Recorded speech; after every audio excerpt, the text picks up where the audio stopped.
Hello everyone, कैसे हैं आप सब। उम्मीद करता हूँ बहुत अच्छे होंगे। आज जो हम बात करने वाले हैं मेंस के पॉइंट ऑफ व्यू से, चाहे सिविल सर्विसेज एग्जामिनेशन में कोई भी एग्जाम दे रहे हो मेंस का, जैसे यूपीएससी का मेंस हो, यूपीपीसीएस का मेंस हो, बीपीएससी का मेंस हो, एमपीपीसीएस का मेंस हो, मतलब कोई भी हिंदी भाषी क्षेत्र, ठीक है, आप उठा कर देख लें। वहाँ से करेंट अफेयर के तौर पे जो भी हॉटेस्ट मुद्दा है वहाँ से प्रश्न बनते हैं। और आज का हमारा हॉटेस्ट मुद्दा क्या है, तो है सिंधु जल संधि। ठीक है, आखिर आप कहेंगे कि यह घटना क्यों आज टॉपिक जो है आपके सामने आया है, क्योंकि सिंधु सभ्यता तो बहुत पुरानी सभ्यता है। यूं कहे तो भारत की प्रथम सभ्यता है। अगर सिंधु सभ्यता की खोज नहीं हुआ था तो उससे पहले हम वैदिक सभ्यता को सबसे प्राचीन मानते थे, लेकिन सबसे प्राचीन सभ्यता हमारी सिंधु सभ्यता है। तो आज सिंधु नदी फिर से चर्चा में क्यों है, ठीक है, हम बात करेंगे सिंधु जल संधि पे, यानी कि मैटर क्या है हमारा, सिंधु नदी ही है।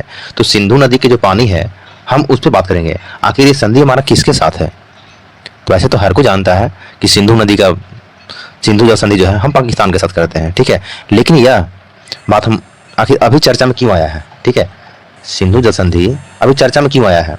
संधि तो 1960 में हो चुका है, अभी चर्चा में क्यों आया है, ठीक है। और जब हम मेंस लिखते हैं तो इसी प्रकार के क्वेश्चन जो है आपके सामने आते हैं। तो फ्रेंड्स, आइए देखते हैं हम सिंधु जल संधि क्या है और चर्चा में क्यों है। आखिर चर्चा में है तो इसका क्या परिणाम हो सकते हैं इंडिया के लिए भी, और जो हमारे साथ संधि किया है उस कंट्री के साथ भी। और वो कौन संधि किया है वो चलिए आगे बताते हैं कि किस साथ हमारा संधि हुआ है। तो सबसे पहले हम मेन जो पॉइंट है जो हम देखने वाले हैं इस कंटेंट के अंतर्गत, मेन कंटेंट को पहले देख लेते हैं। पहले हम बात करेंगे किस पर, तो हम पहले बात करेंगे सिंधु जल संधि पर बात करेंगे, ठीक है। फिर बात करेंगे सिंधु जल संधि है क्या, इस बात को देखेंगे, इस पॉइंट को देखेंगे कि संधि है क्या। फिर जो हम देखने वाले हैं वो है आखिर सिंधु जल संधि चर्चा में क्यों है। जब संधि जब भी हुई तो न जाने कितने वर्ष हो गए, ठीक है, आखिर इस चर्चा में अब क्यों आया। जब चर्चा में हुआ तो फिर इसका निलंबन क्यों हुआ। अगर संधि हुआ आखिर ये संधि ब्रेक कैसे हुआ, हम निलंबन की बात करेंगे, ठीक है। फिर इसका ऐतिहासिक पृष्ठभूमि देखेंगे कि सिंधु जल संधि कब से शुरू हुआ, ठीक है। और निलंबन के बाद पाकिस्तान पर इसका क्या प्रभाव पड़ा है और उसका क्या निष्कर्ष है, हम उन सभी बातों को देखेंगे। और 3 प्रश्न आपके लिए फिर रहेंगे, 6.1, 6.2 और 6.3, ये 3 प्रश्न वो आपके लिए रहेंगे जो आप अपने नोटबुक में ऐड करेंगे, जो प्री के पॉइंट ऑफ व्यू से हो जाएगा। और शॉर्ट में कहें तो 2 नंबर का अगर कहीं किसी स्टेट में मेंस होता है तो आप लिख सकते हैं। चलिए सबसे पहले हम देखते हैं सिंधु जल संधि आखिर ये किस किस एग्जाम में आपके लिए महत्वपूर्ण है, ठीक है। तो सबसे पहले हम करने जा रहे हैं सिंधु जल संधि के बारे में, जो बीपीएससी, यूपीएससी, यूपीपीसीएस आदि जो भी परीक्षाएं होती हैं उन सब में महत्वपूर्ण टॉपिक रखता है, ठीक है। चलिए तो सबसे पहले हम देखते हैं अब सिंधु जल संधि क्या है, ठीक है। तो सिंधु जल संधि एक समझौता है। क्या है, एक समझौता है और भारत और पाकिस्तान के बीच हुआ है। यह समझौता किसके बीच हुआ है, भारत और पाकिस्तान के बीच। तो सिंधु जल संधि एक समझौता है जो भारत पाकिस्तान के बीच सितंबर यानी कि 19 सितंबर 1960 को हस्ताक्षरित हुआ था। इसे भारत के तत्कालीन प्रधानमंत्री जवाहरलाल नेहरू और पाकिस्तान के राष्ट्रपति कौन, अयूब खान, भारत के प्रधानमंत्री जो तत्कालीन प्रधानमंत्री पंडित जवाहरलाल नेहरू और पाकिस्तान के तत्कालीन राष्ट्रपति अयूब खान ने कराची में 9 वर्षों की बातचीत के बाद, कितने वर्षों के बाद, 9 वर्ष के बातचीत के बाद विश्व बैंक की मध्यस्थता में इस पर हस्ताक्षर किया था, ठीक है। आखिर क्यों किया हस्ताक्षर, ताकि सिंधु नदी के जो जल है उसके बंटवारा के लिए, ठीक है। इसके लिए तो सिंधु नदी के जल के बंटवारा को लेकर के ये दोनों ने, इंडिया और पाकिस्तान ने 9 वर्षों बाद विश्व बैंक की मध्यस्थता में एक हस्ताक्षर किया कि पानी का कुछ भाग इंडिया उपयोग करेगा और कुछ पाकिस्तान करेगा, ठीक है। क्योंकि सिंधु नदी किसी एक नदी से मिलकर बना नहीं है, एक नदी तो है लेकिन भारत की कुछ और नदियां हैं जो सिंधु की सहायक नदी है, ठीक है, जो अपना जल पाकिस्तान में प्रवाहित करती है और फिर सिंधु में मिल जाती है, ठीक है। चलिए ये तो हमें देखा भी कि सिंधु जल संधि है क्या। तो यह एक समझौता है जो सितंबर यानी कितना सितंबर, तो 19 सितंबर 1960 में हस्ताक्षरित हुआ था। तो किसके बीच, पंडित जवाहरलाल नेहरू और और पाकिस्तान के जो राष्ट्रपति थे कौन, तो अयूब खान, उनके बीच 9 वर्षों की लंबी बातचीत के बाद विश्व बैंक की मध्यस्थता में हस्ताक्षरित किया गया था ताकि सिंधु नदी प्रणाली के जल को बांटा जा सके। चलिए अब देखते हैं कि आखिर सिंधु की सहायक नदी कौन कौन सी है?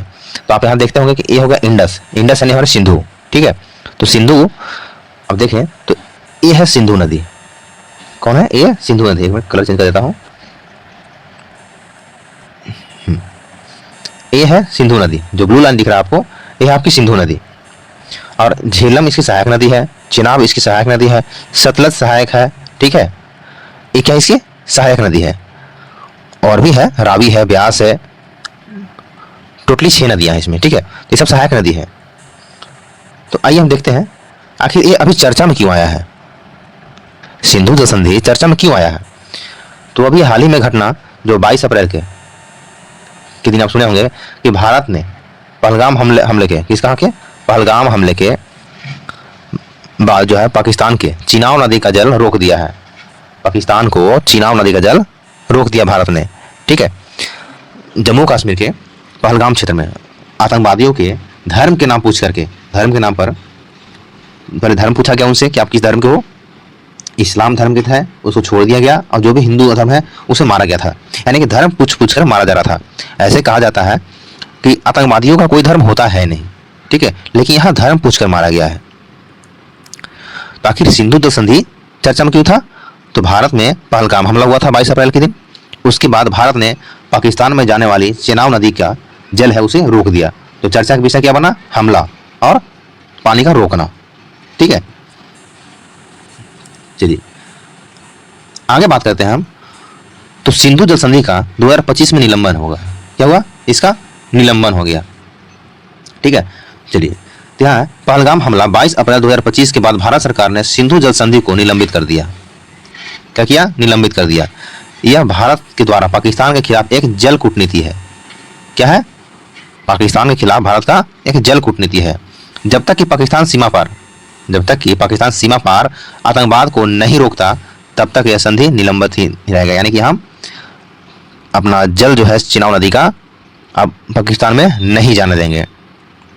और जब पानी नहीं जाएगा तो कृषि नहीं होगा, कुछ इंडस्ट्री नहीं लगेगी। तो इससे क्या होगा? पाकिस्तान का जीडीपी कमजोर हो जाएगा।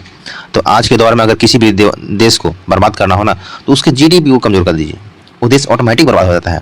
और पाकिस्तान तो अभी ऐसे ही गरीबी के हालात से गुजर रहा है, ठीक है, क्योंकि वहाँ जो है कुछ समय पहले बाढ़ आया था, उसके बाद वहाँ पर क्राइसिस आया, जिसकी वजह से वहाँ पे आटा हो, चावल हो, खाने वाली जो भी चीज़ है बहुत महंगा होता है। आटा तो वहाँ 300 रुपये के जी तक के आसपास बिक रहा था, ठीक है। चलिए आगे हम बात करते हैं इसकी ऐतिहासिक पृष्ठभूमि पर, सिंधु जल संधि के ऐतिहासिक पृष्ठभूमि पर बात करते हैं, ठीक है। तो हम तो पहले ही बता चुके हैं कि 19 सितंबर 1960 को सिंधु जल संधि पर हस्ताक्षर हुआ था, ठीक है। चलिए सिंधु जल संधि 1960 की ऐतिहासिक पृष्ठभूमि को देख लेते हैं। तो सबसे पहले इसमें देखते हैं हम, यह संधि भारत और पाकिस्तान के बीच 1960 में सिंधु प्रणाली के जल के उपयोग के लिए हुई थी, ठीक है। यह संधि विश्व बैंक की मध्यस्थता के साथ की गई थी, जिसमें 12 अनुच्छेद, कितने अनुच्छेद? 12 अनुच्छेद और 8 परिशिष्ट यानी कि ए से जेड तक, ठीक है, शामिल है इसमें।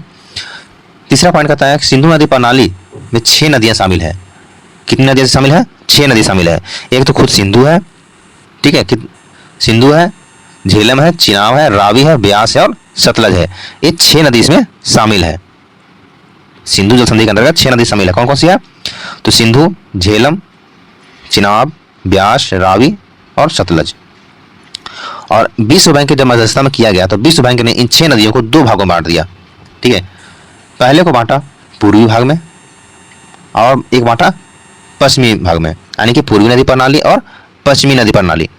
पूर्वी नदी प्रणाली के अंतर्गत देखें तो ब्यास, रावी और सतलज जो भारत के द्वारा उपयोग में है। कौन कौन सी भारत द्वारा उपयोग में है? तो ब्यास, रावी और सतलज, ये 3 नदियां हैं जो भारत के उपयोग में है। वहीं पश्चिमी नदी प्रणाली में देखें तो इसमें भी 3 नदियां हैं। तो खुद सिंधु है, चिनाब और झेलम। और हमने अभी चिनाब नदी के जल को रोका है, जिसका उपयोग जो है पाकिस्तान करता है। इन 3 नदियों का जल उपयोग कौन करता है? तो पाकिस्तान करता है। किसका? चिनाब, सिंधु और झेलम। हमने किस नदी का जल रोका है? तो किसका रोका है? तो चिनाब नदी का रोक दिया है, ठीक है। चलिए अगला पॉइंट कहता है इसमें जल वितरण का अनुपात, ठीक है। तो इन सभी 6 नदियों का जल कितना है, तो 16.8 करोड़ एकड़ फीट पानी है इसमें। 6 नदियों में कितना है, तो 16.8 करोड़ एकड़ फीट पानी है। भारत केवल 20% पानी, भारत केवल 20% पानी पूर्वी नदी का उपयोग करता है, जबकि 80% पानी जो है कौन करता है, पश्चिमी नदी का उपयोग पाकिस्तान करता है। ठीक है, भारत सिर्फ 20% ही करता है और 80% पाकिस्तान करता है। अगर नदी का जल रोकेंगे हम तो नुकसान किसका होगा, पाकिस्तान का होगा। आगे कहता है कि पाकिस्तान केवल सीमित और गैर उपभोगात्मक उपयोग के लिए पश्चिमी नदियों का प्रयोग कर सकता है, वह कोई भंडारण सिंचाई प्रणाली नहीं बना सकता है। ठीक है, चलिए आगे बात करें तो सिंधु जल संधि का निलंबन हो गया। ठीक है, तो इसका पाकिस्तान पर क्या प्रभाव पड़ेगा। अगर कोई भी चीज़ रोकते हैं तो उसका सकारात्मक और नकारात्मक दोनों प्रभाव होते हैं। ठीक है, तो पाकिस्तान पर सिंधु जल संधि के निलंबन का क्या प्रभाव पड़ेगा।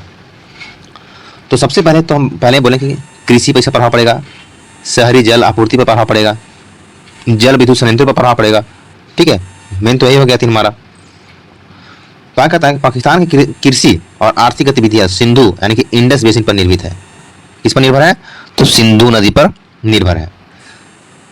जल की कमी से फसलों की कीमतों में बढ़ सकती है, आर्थिक अस्थिरता उत्पन्न हो सकती है, इससे जल पर निर्भर उद्योगों और पाकिस्तान की जीडीपी पर प्रभाव पड़ेगा। हम पहले ही क्या बोले कि किसी भी देश को बर्बाद करना है तो उसके जीडीपी को कमजोर कर दो, वो देश ऑटोमेटिक बर्बाद हो जाएगा। और जहाँ पर महंगाई बढ़ेगा तो वहाँ पर क्या होगा, अस्थिरता उत्पन्न होगी। ठीक है, तो अब कहा जाता है कि एक यूपीएससी में एक ऐसे है कि कहीं की गरीबी हर जगह की समृद्धि के लिए खतरा होता है। अगर पाकिस्तान में जीडीपी उथल पुथल होगा तो ऐसा नहीं है कि भारत में उस सब नकारात्मक प्रभाव नहीं पड़ेगा, बिल्कुल पड़ेगा। क्योंकि ऐसे क्या है हमारा कि कहीं की गरीबी हर जगह की समृद्धि के लिए खतरा है, और समृद्धि कोई भी देश हो सकता है, केवल इंडिया ही नहीं हो सकता है। ठीक है, क्योंकि जैसे ही महंगाई बढ़ेगी आतंकवाद और उत्पन्न होगा वहाँ से। चलिए आगे हम बात करते हैं इसके निष्कर्ष पे। ठीक है, आखिर सिंधु नदी का जल रोक दिए तो इसका नकारात्मक प्रभाव क्या होगा या सकारात्मक प्रभाव क्या होगा इसका फाइनली निष्कर्ष हम लोग देखते हैं। ठीक है, सिंधु बेसिन का जल पाकिस्तान के लिए अत्यंत महत्वपूर्ण है। पहलगाम हमले के बाद भारत सरकार ने इसे जल कूटनीति के रूप में प्रयोग कर संधि को निलंबित कर दिया। भारत के वर्तमान प्रधानमंत्री ने कहा कि रक्त और जल एक साथ नहीं बह सकते, रक्त और जल एक साथ नहीं बह सकते। देखिए, अगर इस पॉइंट को आप मेंस में लिख देते हैं, रक्त और जल एक साथ नहीं बह सकते हैं, तो अब इसको अंडरलाइन करते हैं तो आपका आंसर राइटिंग ऑटोमेटिक क्या होता है, एक अच्छा निखार आता है, जिससे जो कॉपी चेक करेगा उसके नज़रों में जाएगा। ठीक है, इस कथन का भारत और पाकिस्तान के बीच बढ़ती जटिलताओं और विवादों को दर्शाता है। प्रधानमंत्री का यह कथन इस बात का संकेत है कि आतंकवाद के खिलाफ सख्त रुख अपनाता है। भारत अब कूटनीति और जल स्रोत का भी उपयोग कर रहा है। यानी कि भारत कहता है कि रक्त और जल दोनों एक साथ नहीं बह सकता है। तो इसने साफ कहा कि आप आतंकवाद को हर हाल में ख़त्म करें। जब तक आतंकवाद खत्म नहीं तब तक सिंधु जल समझौता रद्द नहीं होगा। तो रद्द हो गया, अब यह फिर से समझौता होगा नहीं, जल हम देंगे नहीं। तो फ्रेंड्स, हम आपसे इतना जानना चाहेंगे, अगर पाकिस्तान के में प्रवाहित नहीं करेंगे तो हम उस जल का उपयोग करेंगे क्या। इस पॉइंट को भी आप सोचेंगे। ठीक है, क्योंकि नदी जोड़ो परियोजना के तहत उस नदी के पानी को हम क्या करेंगे, रेगिस्तान में बहुत सारे जगह ऐसे हैं उसको उपजाऊ बना सकते हैं उस पानी के तहत। ठीक है, चलिए आगे अब आपके लिए प्रश्न है। यह प्रश्न का उत्तर आप खुद नोट करेंगे। क्या भारत ने सिंधु जल संधि को रोका, यस या नो में आंसर देना है। ठीक है, दूसरा प्रश्न है, भारत को कौन सी नदी दी गई है, भारत को सिंधु जल समझौता के अंतर्गत कौन सी नदी दी गई है। 6 नदी में से 3 नदी दी गई है, इतना हिंट दिए। उसका आंसर आप कमेंट में भी देंगे और आप अपने पास नोटबुक में भी लिखेंगे। आखिरी क्वेश्चन हमारा है, इस संधि की शुरुआत किसने की थी, इस संधि की शुरुआत किसने की थी, इसका आंसर आप देंगे। ठीक है, तो फ्रेंड्स, ये था हमारा सिंधु जल समझौता, जो मेंस के पॉइंट ऑफ व्यू से बहुत ही महत्वपूर्ण टॉपिक था। ठीक है, मिलते हैं फ्रेंड्स नेक्स्ट वीडियो में। Thank you.